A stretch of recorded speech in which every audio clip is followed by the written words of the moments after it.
បានចំស្គាល់ដោយអបព្រះវិញ្ញាណនៅគ្រារងទ្រង់វេទនានៅគ្រាតែតោឯកាទ្រង់រូហន្តោជាបណ្ដាខាព្រះយេស៊ូវគង់នៅទីណាក្នុងមេឃសង្សារព្រះយេស៊ូវគង់នៅទីណាក្នុងមេឃសង្សារ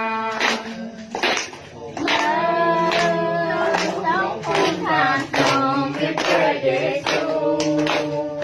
ព្រោះព្រះខ្ញុំទូអបអំពើ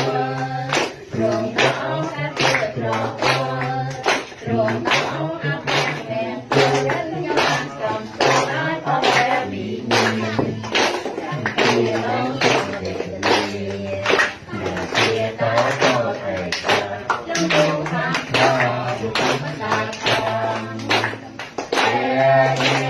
ស៊ូវគង់នៅទីណា